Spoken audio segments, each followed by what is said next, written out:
right, boys and girls, welcome to October 1st, 2024, and here's your ride at 5 on the other side. It is way too early for this bullshit, so your news blast for today. Let's see.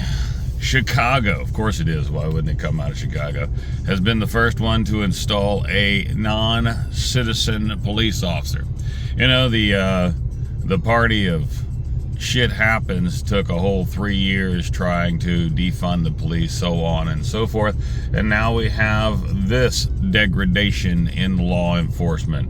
You got a non-U.S. citizen, which is like one of the first questions on the application of your police academy application to get in. Are you a U.S. citizen? The answer should be yes. If you're not, you can't be a law enforcement officer in the United States, except in, well, Chicago. I don't know how you feel about this, but I can tell you, obviously, you know how I feel about this.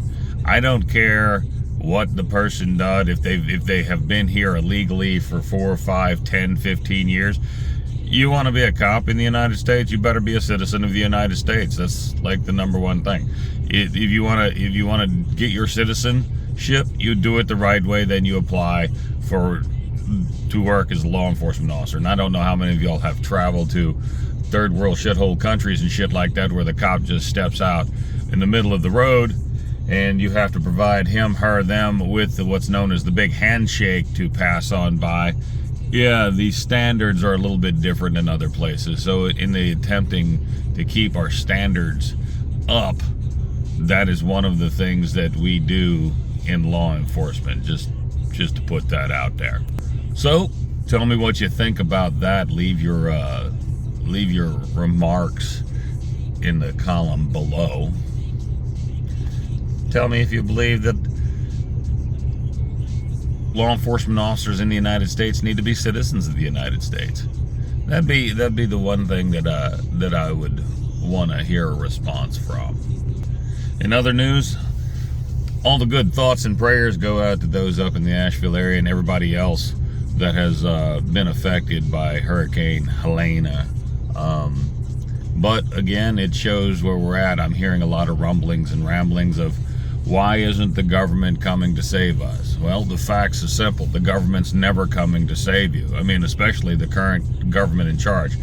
President Biden, who nobody's seen except for on a beach, is on the phone.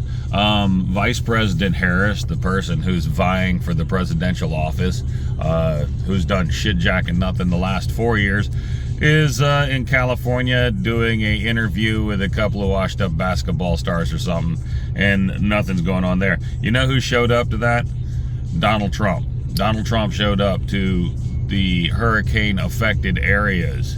That is the mark of leadership. Somebody who puts boots on the damn ground to go take a look at shit happening and see how they can help.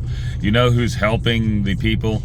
It's the people of those affected areas that are helping the people.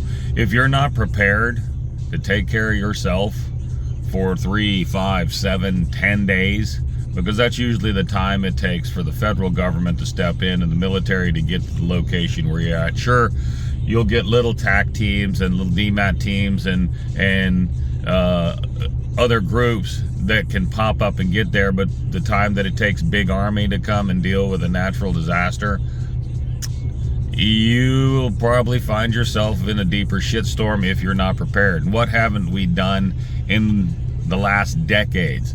We have not taught our children to prepare themselves. We have not taught our family to be prepared. And men are no longer men. They're not prepared for shit jack and nothing, as you can see what's going on in that. I know it's the act of God. How are you going to survive some shit like that? There's a will, there's a way. You have to have a plan. So stay safe out there.